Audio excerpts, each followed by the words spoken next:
जय हिंद मेरे प्यारे साथियों। आशा करता हूँ आप सभी बहुत बढ़िया होंगे। तो NISC एग्जीक्यूटिव असिस्टेंट वाली जो सीरीज़ चल रही थी, ये उसका यूनिट 3 का पार्ट नंबर 21 है। तो चलिए शुरू करते हैं।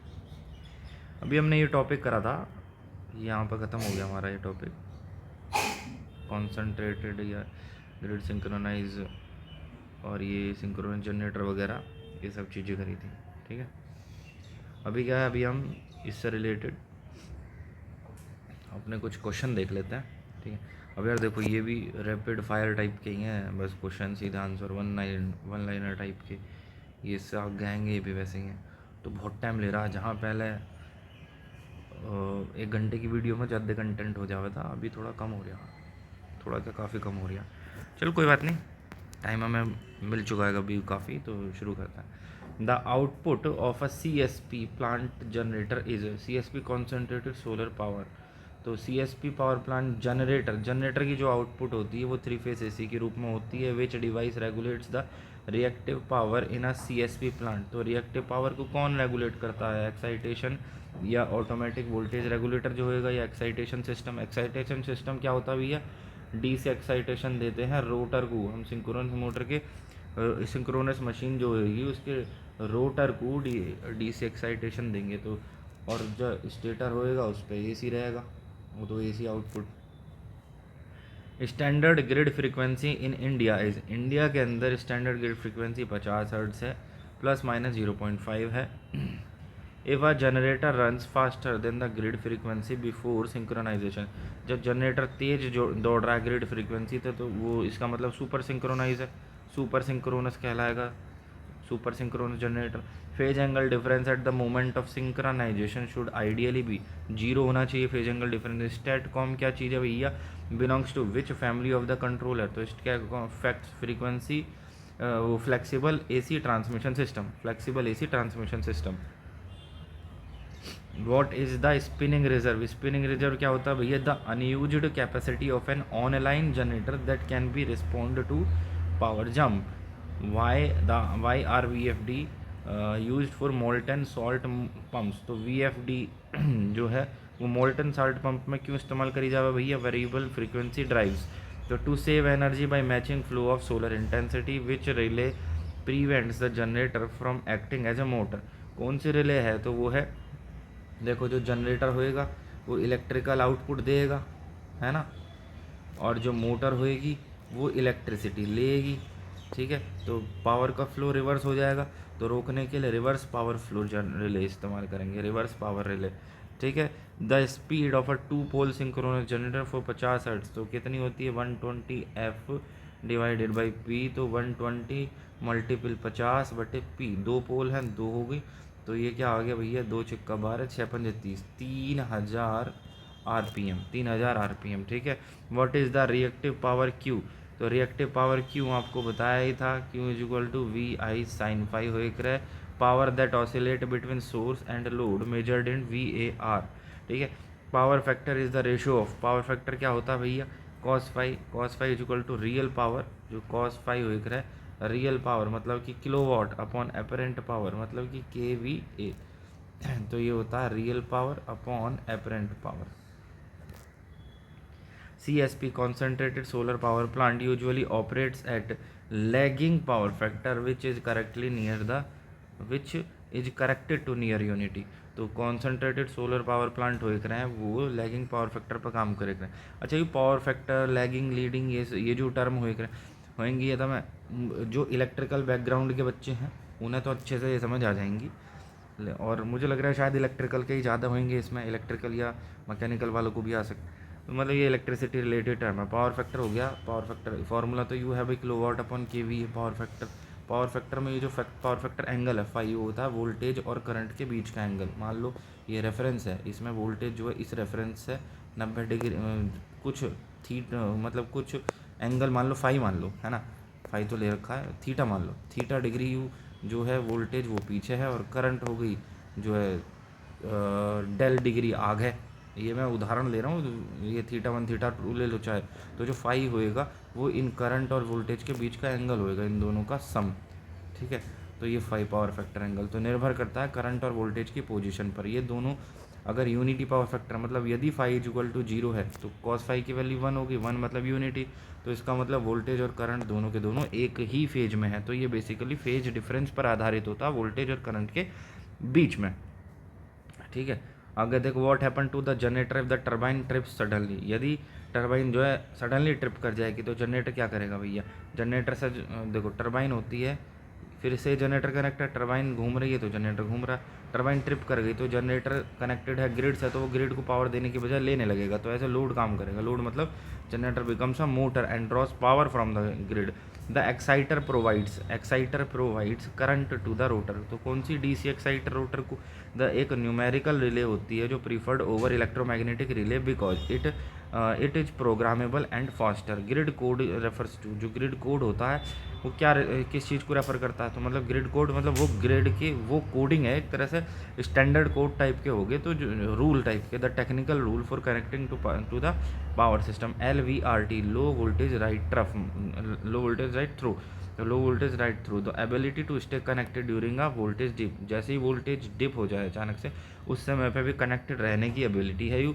और which component converts high voltage AC to DC for the excitation system, तो वो रेक्टिफायर होता है। देखो हमने अब तक इन्वर्टर पढ़ते हुए आए थे, तो इन्वर्टर का काम हो रहा है भैया DC को AC में कन्वर्ट करना, और जो रेक्टिफायर हो रहा है वो AC को DC में कन्वर्ट करेगा, ठीक है। इसके अलावा व्हाट इज हार्मोनिक डिस्टॉर्शन, तो हार्मोनिक डिस्टॉर्शन हो गया मतलब हार्मोनिक एक तरह से लॉस है, हार्मोनिक लॉसेज।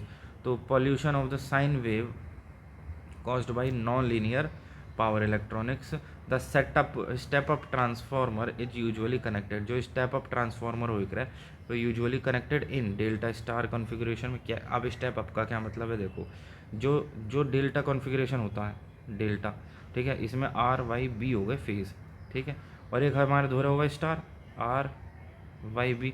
तो डेल्टा के अंदर जो लाइन वोल्टेज होएगी वो फेज वोल्टेज के इक्वल होएगी, लेकिन स्टार के अंदर जो लाइन वोल्टेज होएगी वो फेज वोल्टेज की √3 गुना होएगी, ठीक है। डेल्टा के अंदर जो लाइन करंट होएगी वो फेज करंट की √3 गुना होएगी। स्टार के अंदर जो लाइन करंट होएगी वो फेज करंट के बराबर होगी। अब ये लाइन करंट फेज करंट, यार इतना डीपली हम इलेक्ट्रिकल इंजीनियरिंग नहीं पढ़ रहे हैं, आप बस इतना समझ लो। अब इसने क्या ये डेल्टा स्टार जो स्टेप अप के लिए डेल्टा स्टार ट्रांसफार्मर का को इस्तेमाल करा जाएगा। अब देखो डेल्टा ये हो गया प्राइमरी में, ठीक है, ये प्राइमरी साइड में, और हमने स्टार लगा दिया सेकेंडरी साइड में, ये सेकेंडरी साइड में, ठीक। अब मान लो इसने लाइन वोल्टेज इसने दी यहाँ से फेज वोल्टेज, इसको डेल्टा साइड में जो है फेज वोल्टेज V है ना, इसने इसको फेज वोल्टेज दी V, तो जो इसमें लाइन वोल्टेज मिलेगी वो √3 गुणा VPH, तो मतलब लाइन वोल्टेज इसकी बढ़ गई मतलब स्टेप अप हो गई ना वोल्टेज, तो स्टेप अप। तो लेकिन यदि हम स्टार ऐसा कनेक्ट करते इसे स्टार और ये डेल्टा, तो यू हमें यू फेज वोल्टेज इंगे को देता, ठीक है, यू जो फेज वोल्टेज है यू फेज वोल्टेज इंगे को देता सेकेंडरी में को, तो यू भी फेज वोल्टेज रहती, और डेल्टा के अंदर फेज वोल्टेज और लाइन वोल्टेज बराबर होएगा ना, तो कुछ स्टेप अप होता ही ना, तो इस वजह से डेल्टा स्टार जो है इस्तेमाल करेगा ना ताकि स्टेप अप हो जाए, ठीक है। What is the dark start या black start, starting the plant without grid using diesel generator. In India the power grid corporation manage inter state transmission. Inter state मतलब अलग अलग राज्य, मतलब एक राज्य से दूसरे राज्य में पावर का ट्रांसमिट करना, तो पावर ग्रिड करेगी भैया। बहुत हाई वोल्टेज पे 500-700 किलोमीटर की दूरी पे हमें बिजली लेके जानी है, तो बहुत हाई वोल्टेज पे 700 kV तक की 765 kV तक की वोल्टेज जो है वो ट्रांसमीटर इंडिया के अंदर, मतलब मैं पहले पावर ग्रिड में ही था तो मैंने 400 kV ट्रांसमिशन लाइन में भी काम कर रखा है, ठीक है, और फिर उसके बाद में 765 kV ट्रांसमिशन लाइन में भी काम कर रखा है मैंने। तो इससे अगला क्वेश्चन है भैया the primary advantage of CSP over PV for a grid is.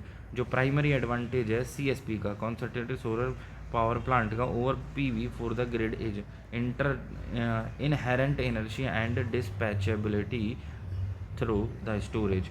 आगे देखो भैया, आगे कह रही है fundamental principle and system layout 1 से 30। एक सेंट्रल रिसीवर सिस्टम है CRS, central receiver system is also commonly known as the solar power tower, ठीक है। सोलर पावर टावर क्या अभी बताया था, 200-250 मीटर ऊंचा टावर रहेगा, पॉइंट रहेगा, इस पर सेंट्रल रिसीवर जो है वो करेंगे, मतलब नीचे से रिफ्लेक्टर लगा के इसके पॉइंट पे जो सूरज की रोशनी है उसको कॉन्सेंट्रेट करेंगे, तो सोलर पावर टावर टाइप का हो गया।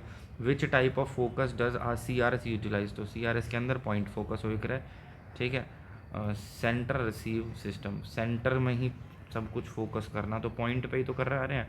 The concentration ratio of a typical C R S ranges from 300 से 1500 in a C R S the mirror the track the sun to on two axis are called. तो जो सी R S के अंदर जो mirror हो रहे हैं जो कि सन को दो एक्सिस से ट्रैक करेंगे उन्हें हेलियोस्टेट कहेंगे। Which of the solar radiation component is concentrated by heliostat, तो हेलियोस्टेट डायरेक्ट नॉर्मल रेडियंस होता है हेलियोस्टेट द्वारा concentrated. The primary advantage of CRS over a parabolic trough is higher operating temperature efficiency. CRS की क्योंकि एक ही point पर focus कराना होगा तो इसका टेम्परेचर बढ़ जाएगा, तो हायर टेम्परेचर होएगा और एफिशिएंसी होगी। What is the typical operating temperature of a modern molten salt tower, तो मॉडर्न मोल्टन सॉल्ट टावर का जो टिपिकल टेम्परेचर होगा 565 डिग्री सेल्सियस तक। Heliostat field is located surrounding the base of the tower. Heliostat field जो होगा ये tower है, ठीक है, टावर पे किसी बिंदु पे हमें कंसंट्रेट कराना, तो इसके जो बेस है इसके चारों में हेलियोस्टेट फील्ड मतलब कि शीशे होंगे ये रिफ्लेक्टेड शीशे टाइप के, जो किरण यहाँ पड़ेगी वो भी इधर यूबिंगे को यूबिंगे को यूबिंगे को यूबिंगे को इस अगली इस पॉइंट पे को रिफ्लेक्ट हो जाएंगे, ठीक है, चारों वहीं से। तो surrounding the base of the tower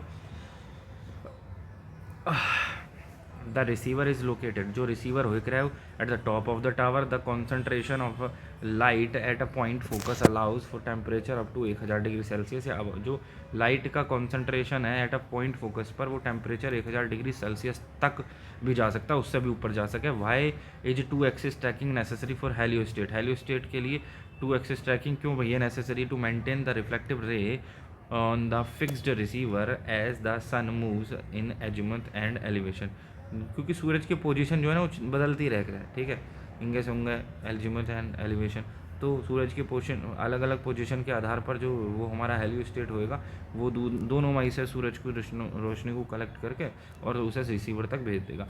the solar multiple for a tower system with storage typically 1.5 से 2.5 सोलर मल्टीपल की बात चल रही है टावर सिस्टम के लिए। इसका क्या मतलब है जी? इसका मतलब है जो इसका साइज़ है वो कलेक्टर के साइज़ से लगभग 1.5 से 2.5 गुना होता है। ऊपर पढ़ा था ना सोलर मल्टीपल 2 की क्या वैल्यू है, मतलब कि सोलर उसकी जो साइज़ है वो 2 गुना बड़ा है। Solar thermodynamic cycle is most commonly used in the power tower, जो सोलर थर्मोडाइनमिक साइकिल है most commonly use power tower Rankine cycle का इस्तेमाल होता है। Most commonly use power cycle है। कॉन्सेंट्रेशन रेशो इंक्रीज करता है जैसे ही कॉन्सेंट्रेशन रेशो सी इंक्रीज करेगा the radiation losses per unit aperture area वो डिक्रीज हो जाएंगे, ठीक है। तो concentration ratio A upon A R अगर ये बढ़ेगा तो जो है रेडिएशन लॉसेस जो होंगे अपर्चर एरिया में वो डिक्रीज कर जाएंगे। What is the flux density? तो flux density the amount of solar power unit per area, solar power per unit area hitting the receiver surface. Centre receivers are categorised as what type of CSP? तो centre receiver मतलब कि point focus centralise receiver वाले। देखा in the height of the typical solar power tower ranges from 100 से 250 metre तक, ठीक है। The surrounding field heliostat layout is best for, जो सराउंडेड फील्ड हेलियोस्टेट अभी बताया था कि जो टावर है उसके सराउंडिंग फील्ड होता है हेलियोस्टेट होते हैं एक्सटर्नल सिलेंड्रिकल रिसीवर के लिए बेस्ट है ये। एक north field heliostat layout is typical used for cavity receiver, जो नॉर्थ फील्ड है वो कैविटी रिसीवर के लिए अच्छा है और सराउंडिंग फील्ड है वो जो एक्सटर्नल सिलेंड्रिकल रिसीवर के लिए बढ़िया है। Which has a higher annual efficiency parabolic trough और पावर टावर? तो higher annual efficiency parabolic trough की ज़्यादा है, पावर टावर की कम है। नहीं, power tower sorry higher annual efficiency जो है वो पावर टावर की अच्छी है, ठीक है। What is the aiming point? Aiming point वो रिसीविंग पॉइंट होंगे जिस पर हमें सोलर स्पॉट जो है वो एम करना यही है। The specific spot on the receiver पर where the heliostat reflects its light the tower beam refers to the concentrated light travelling from the field of the receiver. Tower beam का मतलब वो कॉन्सेंट्रेटेड लाइट है travelling from the field to receiver. What is spillage? Spillage क्या भैया? Reflected light that misses the receiver aperture. Spillage क्या मतलब? वो reflected light हैं जो कि रिसीवर अपर्चर को मिस कर देख रहे हैं। द मतलब ये स्पाइलेज लाइट का लॉस है एक तरह से, reflected loss of light. Optical centre of heliostat is, optical centre क्या भाई? हेलियोस्टेट का the geometry centre of the mirror array. तो जो जियोमेट्री सेंटर होएगा मिरर एरे का, वही इसका ऑप्टिकल सेंटर होता है हेलियोस्टेट का। And what determines the size of the heliostat field, heliostat field जो होगा उसका साइज को कौन डिटरमाइन करेगा, the required thermal power of the turbine. And which country built the first commercial scale power tower, कौन सी country है भैया जो कि पहला commercial scale power tower build कर रही है, वो है स्पेन, PS10 से लेकर के PS20।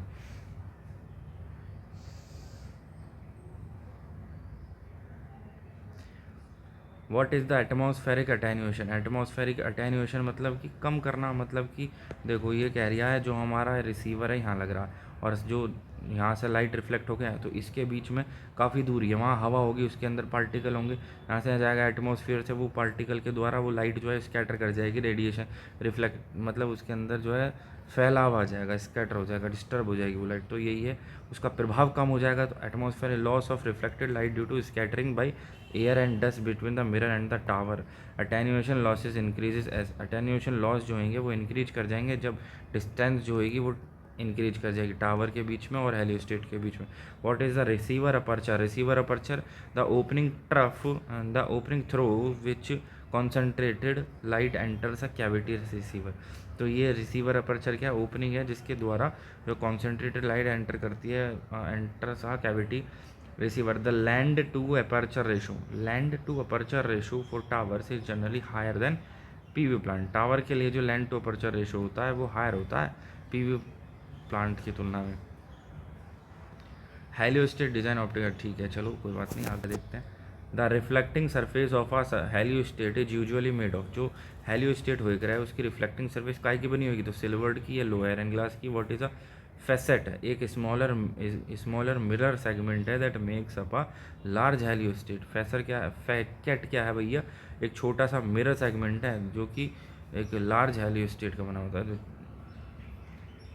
That makes up a large heliostat बनाता है। Canting is the process of, canting किसका प्रोसेस है, slightly angling facets to focus light better at a specific distance. Cosine loss in heliostat is defined as the reduction in effective mirror area because it is tilted relative to the sun. When does the cosine effect result in the greatest loss, early morning, सुबह और शाम के वक्त में जो है cosine effect ज़्यादा होता है। Shading occurs when one heliostat blocks the sun from the reaching other heliostat. Blocking occurs when एक heliostat block the reflected light of another heliostat from reaching the tower. The tracking error is deviation between, जो tracking error है वो is the deviation between actual reflected ray and the target centre. देखो ये अभी जैसे मैंने ये वाला करा, ब्लॉकिंग अकर्समैन, शेडिंग अकर्समैन, ये मतलब ऑलरेडी पढ़े हुए क्वेश्चन है, इस वजह से मैं तुरंत आगे बढ़ रही हूँ क्योंकि बहुत सारा सिलेबस रह रही है यार। अच्छा है कि एक हफ्ते की छुट्टी मिल गई, एक हफ्ते की मतलब छुट्टी टाइप की हो गई, एक हफ्ता आगे बढ़ गया 10 से 17 तारीख को, तो हमें थोड़ा सा और टाइम मिल गया ना।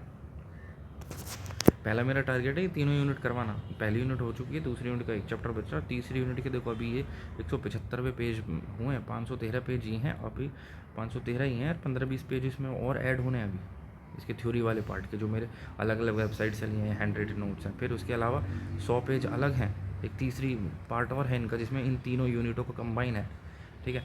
तो अपने पास कितने पेज रह गए, लगभग 175, और ये लगभग 200 300 350 पेज तो यहाँ रह गए यार, 100 पेज 450 पेज के आसपास अभी भी बच रहे हैं, ठीक है। तो चलिए शुरू करते हैं। Heliostat tracking is typically control, जो हेलियोस्टेट ट्रैकिंग है वो टिपिकली कंट्रोल होती है किसके, सेंटर कंप्यूटर या फील्ड कंट्रोलर के द्वारा। अजीमुथ ट्रैकिंग रेफर्स टू, जो अजीमुथ ट्रैकिंग है रेफर होती है हॉरिजॉन्टल रोटेशन को। Elevation tracking refers to vertical rotation, ठीक है। और what is the back structure, the steel frame supporting the mirrors on the heliostat. देखो एजीमुथ ट्रैकिंग जो है वो हॉरिजॉन्टल होती है, एलिवेशन होती है वर्टिकल, और बैक स्ट्रक्चर क्या होता है, steel frame supporting the mirror on a heliostat. The pedestal, pedestal is the single pillar, pedestal का मतलब ये हो गया एक ऐसा पिलर टाइप के छोटे छोटे या बड़े बड़े खड़े कर दो इनके ऊपर, मतलब ये सपोर्टिंग पिलर है किसी चीज़ को सपोर्ट करने के लिए, ठीक है। तो छोटे छोटे, अगर एक ही खड़ा तो एक भी, ये तो हो गए पेडिस्टल्स या सीक्वेंस ऑफ पेडिस्टल, अगर एक ही खड़ा तो एक ही पेडिस्टल हो गया, ठीक है। Pedestal is single pillar that supports the heliostat and tracking drivers. तो पेडिस्टल क्या, एक छोटा सा पिलर टाइप का, उसके ऊपर ऐसा हेलियोस्टेट सपोर्ट कर रहा है। अब जैसे रोशनी आएगी, यहाँ से आई सूरज की किरण, वो यहाँ से ऐसे रिफ्लेक्ट होकर टावर के पॉइंट तक पहुंच गए, ऐसा एक दूसरा पिलर हो गया, ठीक है, इससे आई, इससे ऐसा रोशनी आई, यू पहुंच गए ऐसा करके, तो यही है पेडिस्टल, ठीक है। Which drive type is use for high precision heliostat movement, तो कौन सी ड्राइव टाइप है जो कि use for high precision heliostat movement, sleeve drives और linear actuator. What is reflectivity, reflectivity क्या है भैया, रिफ्लेक्टिविटी है the ratio of the reflected light to the incident light, ratio of the reflected, जितनी light reflect हो रही है to the incident light. Specular reflectance is critical for towers because, जो specular reflectance है is critical for tower because scattered diffuse light will miss the receiver. What is the slope error in heliostat, slope error क्या भैया, heliostat के भीतर small deviation in the mirror surface from a perfectly flat और curved shape, जो मतलब mirror surface के अंदर जो छोटा सा डेविएशन आ जाएगा एक परफेक्टली फ्लैट या कर्व सरफेस की तुलना में। Heliostat cleaning is more critical than PV cleaning because dust scatters the beam causing it to miss the tower entirely. Mirror soiling मतलब कि मिरर पर डस्ट जब रिड्यूसेस द ऑप्टिकल एफिशिएंसी, जो mirror soiling है वो ऑप्टिकल एफिशिएंसी को reduce कर देगा। देखो ऑप्टिकल एफिशिएंसी फिर से टर्म आ गया, तो मैंने बताया था ऑप्टिकल एफिशिएंसी के बारे में, मान लो इसका याद ना रहे, भूल जाओ, तो किस कौन सी ट्रिक टाइप की मैंने बताई थी कि ये एक हमारा कलेक्टर है, उसके ऊपर हमने एक ये शीशे का जो कवर चढ़ाया है ग्लेजिंग के लिए, ठीक है, तो इससे क्या क्या चीज़ें, क्या क्या संभावनाएं, संभावित टर्म हो सकती हैं। एक तो जो सूरज की किरण आई आर पार निकल गई तो ट्रांसमिसिविटी गुणा, एक यहाँ आएगी और रिफ्लेक्ट हो जाएगी तो रिफ्लेक्टिविटी गुणा, एक जो आ रही है और वो एब्जॉर्ब भी तो हो रही है, एब्जॉर्बिविटी गुणा, एक भैया जो आ रही है और यहाँ सीधे सीधे तो ऐसे बिना बाधा के तो जाने, बीच में कुछ रुकावट भी है, तो वो रुकावट किस फैक्टर से रोक रही है, तो उसका मतलब कि एक तरह से रुकावट का फैक्टर है, उसको यार अंग्रेजी में क्या कहेंगे भाई, देखो मेरे को यूज शब्द जो है अंग्रेजी वाला याद नहीं आता, इसको वैसे रुकावट गुणांक ही बोलते हैं हिंदी में, तो इसे ये बोलेंगे, और अंग्रेजी देख लेना आप, मैंने 3-4 बार इससे पहले भी करवा रखी है यार, क्या एक अजीब सा नाम है वो शब्द अंग्रेजी में मैं पढ़ चुका हूँ पर आता नहीं जुबान पर, ऐसा करके, हाँ सामने लिखा हुआ जाएगा तो याद आ जाएगा, तो आप देख लेना, मैंने इससे पहले करवा रखी है, ठीक है। What is a ghosting effect, तो घोस्टिंग इफेक्ट क्या भैया, भूतिया effect, secondary reflection from the front surface of the glass, तो घोस्टिंग इफेक्ट है भैया जो सेकेंडरी रिफ्लेक्शंस आते हैं ना from the front surface of the glass. एक self aligning heliostat uses, self aligning heliostat है यूज ऑन बोर्ड सेंसर और cameras to calibrate tracking, the beam quality depends on, जो बीम की क्वालिटी है वो डिपेंड करती है mirror flatness and tracking precision पर। वायर हेलियोस्टेट स्लो पोजीशन है हॉरिजॉन्टली एट नाइट, जो हेलियोस्टेट है स्लो पोजीशन है horizontally at night to minimise wind load and prevent dust accumulation, तो विंड लोड को और डस्ट एक्यूमुलेशन को मिनिमाइज करने के लिए हेलियोस्टेट स्लो पोजीशन होती है।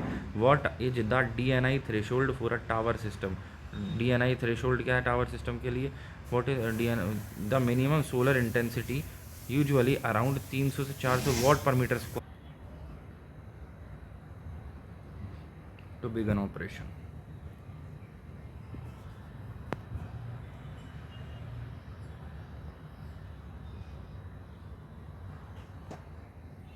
फील्ड एफिशिएंसी इंक्लूड्स, जो फील्ड की एफिशिएंसी है वो इंक्लूड क्या करती है भैया, reflectivity, cosine factor, shading, blocking and attenuation.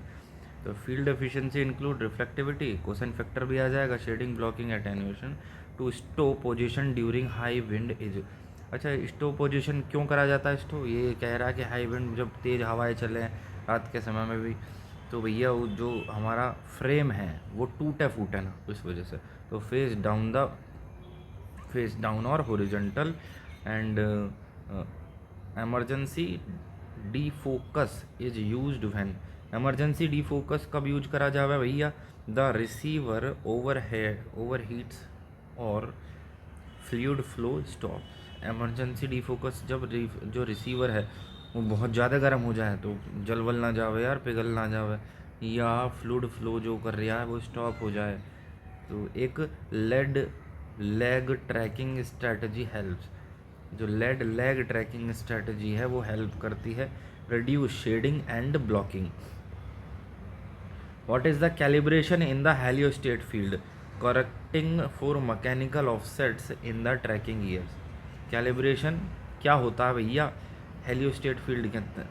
Calibration का मतलब होता है कि कैलिब्रेट करना या कोई रेफरेंस है किसी रेफरेंस की तुलना में किसी अन्य चीज़ की, मतलब सेट करना, वैल्यू सेट करना या उसे करेक्ट करना।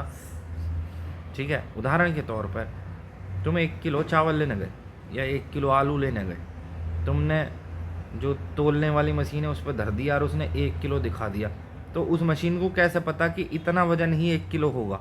तो उससे पहले 1 किलो की जो उसके अंदर सेटिंग करी गई होगी वो क्या वजन देख के, तो 1 किलो का कोई स्टैंडर्ड टुकड़ा है, उस स्टैंडर्ड टुकड़े को उस पर रखा और उसमें मशीन जो वो बनी हुई है उस मशीन पे 1 किलोग्राम सेट कर दिया कि जब इतना वज़न रखा जाएगा तब 1 किलोग्राम आएगा, और उसी रेफरेंस में वो वज़न बढ़ता जाएगा। तो इसने क्या काम करा, इसे कैलिब्रेशन कर दिया इसका।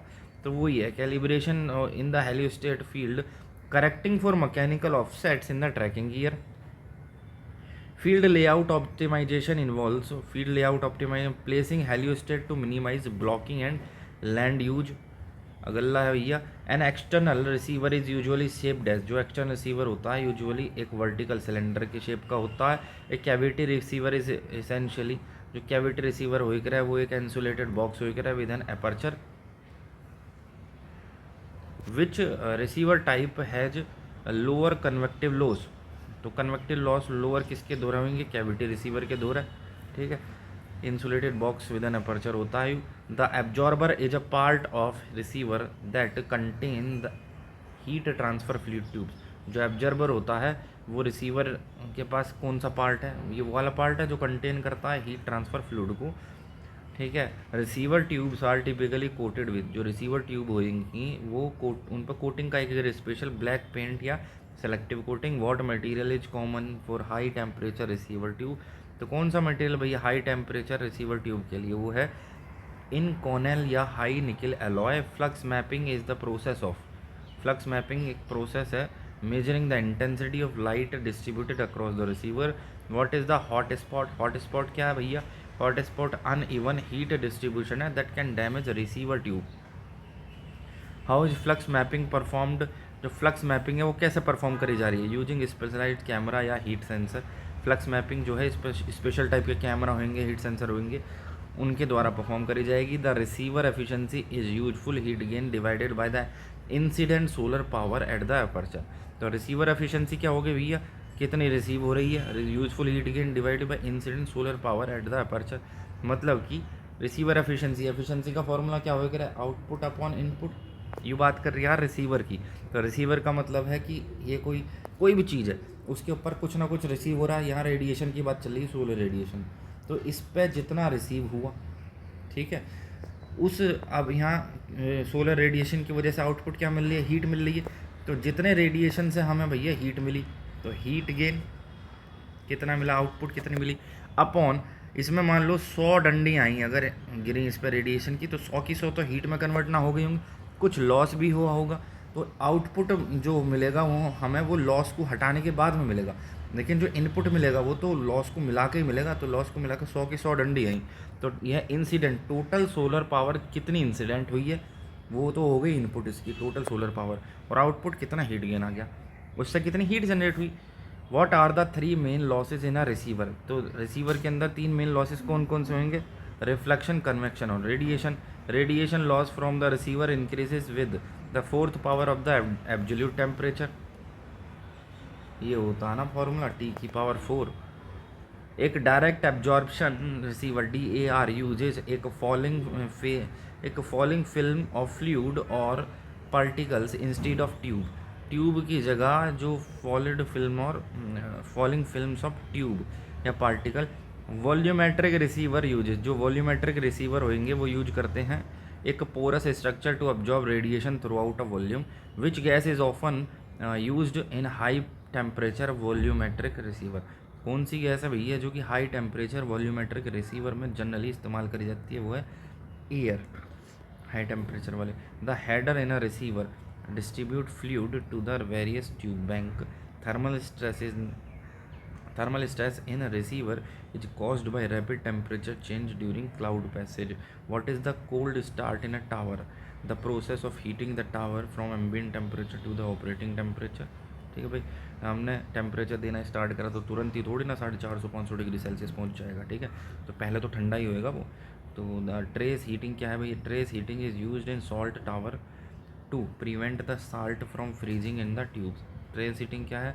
सॉल्ट टावर के अंदर जो सॉल्ट जो है मतलब उसको फ्रीज होने से बचाने के लिए है ट्रेस हीटिंग, ठीक है। Prevent the salt from freezing in the tube.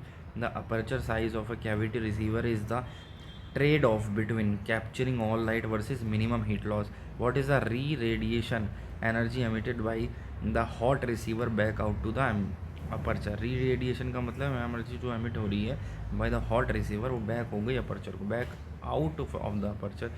Convective loss is driven by wind and the buoyancy of hot air near the receiver. एक secondary concentrator is sometimes used at the aperture too. Secondary concentrator होएगा वो कभी कभी use करा जाता है aperture पे to further increase the flux density. What is the boiling margin in a direct steam receiver? तो बॉइलिंग मार्जिन क्या होता है डायरेक्ट स्टीम रिसीवर पे? Safety range to prevent tube burn out. Boiling margin मतलब कि margin, इतना margin हम लेके चल सकते हैं, इतना तक सेफ़ होगा, तो मार्जिन का मतलब तो वही होता। तो बॉइलिंग मार्जिन डायरेक्ट सिस्टम के अंदर वो होगा कि सेफ़ रेंज होती है जो कि ट्यूब को जलने से बचाती है, ठीक है। आगे देखो भैया, the weight of the receiver is supported by, जो रिसीवर होता है उसका जो वेट है supported by the tower structure usually made up of reinforced concrete या स्टील।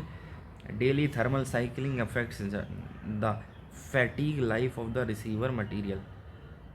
डेली थर्मल साइकिल जो चलेगी वो फैटिक रिसीवर मटेरियल की जो फैटिक लाइफ है उसको अफेक्ट करेगी। The design point for a receiver is usually, जो हमारे पास रिसीवर है उसका design point for a receiver usually solar noon on the equinox और summer solstice. Aperture flux can reach levels of, जो अपर्चर फ्लक्स है वो कैन रीच लेवल्स ऑफ 600 से 1000 किलोवाट पर metre square. The cooling system for the tower structure is necessary to protect the concentrator from high intensity stray light. जो cooling system है tower structure के लिए वो बहुत नेसेसरी है। क्यों कूलिंग सिस्टम? तो प्रोटेक्ट द कॉन्सेंट, जो हाई इंटेंसिटी की स्टे लाइट होएगी ना तो उससे बचाने के लिए कॉन्सेंट्रेटर को उससे प्रोटेक्ट करने, वो तो बहुत हाई इंटेंसिटी की होगी भैया, वो उसे जला देगी, तो इसके लिए कूलिंग सिस्टम लगाना पड़ता है। Stay light is light that, जो स्टे लाइट होती है वो एक लाइट है that Mrs the receiver and hits the tower और सराउंडिंग एरिया।